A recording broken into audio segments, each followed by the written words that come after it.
ada kisah juga terkait Al-Imam Muhammad bin Abdul Baqi Al-Ansari.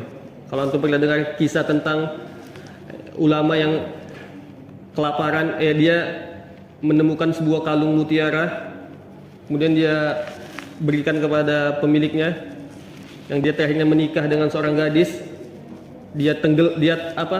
Kapalnya tenggelam, pecah. Nah, inilah dia, Al-Imam Muhammad bin Abdul Baqi Al-Ansari, salah seorang ulama yang dia tinggal di Mekah, kemudian dia kelaparan.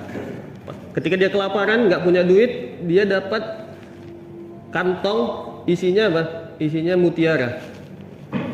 Rupanya yang punya mutiara ini mengumumkan, siapa yang menemukan mutiara milikku akan aku beri 500 dinar.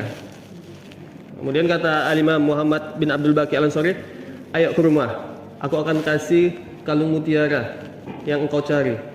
Mas, ini hadiah untukmu, kata pemilik kalung mutiara, 500 dinar. Kata Al-Imam Muhammad bin Abdul Baqi, enggak, saya enggak mau. Saya hanya sekedar ingin mengembalikan kalung mutiara. Udah terima, dipaksa sama yang punya kalung. Enggak, saya enggak mau. Padahal dia lagi kelaparan. Sampai akhirnya beliau pergi dari kota Mekah, beliau naik kapal, ternyata kapalnya tenggelam.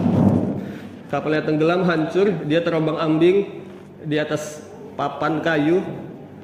Dia terdampar di suatu pulau. Nah, di pulau ini dia diselamatkan oleh penduduk sekitar. Kemudian ternyata penduduk sekitar tahu, oh ini bisa baca Quran, ajari kami baca Quran, diajari dia. Oh ini bisa nulis, ajari kami nulis, diajari dia. Oh ini bisa hitung-hitungan, ajari kami. Itu diajari sampai penduduk pulau itu pintar semua. Kemudian ditawari apa? Ditawari anak gadis. Dia nggak mau, saya nggak mau menikah, nggak mau, harus nikah biar jadi penduduk pulau ini. Ternyata yaudah, saya mau nikah. Mana anak gadisnya? Didatangkan anak gadisnya. Ternyata anak gadisnya itu pakai kalung mutiara. Kemudian dilihati terus sama beliau ini. Sampai penduduk, kenapa ngeliati kalung? Kalung aja, malulah. Enggak, ini kalung ini punya siapa?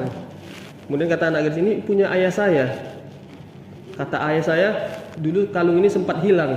Kemudian ditemukan oleh salah seorang pemuda dan nggak mau dikasih duit. Kemudian ayah saya berdoa, semoga pemuda itu datang ke pulau ini dan menikah dengan anak saya. Alhamdulillah terijabah doa ayah anak gadis ini, dan ini Muhammad bin Abdul Baqi Al-Ansari ini menikah dengan anaknya.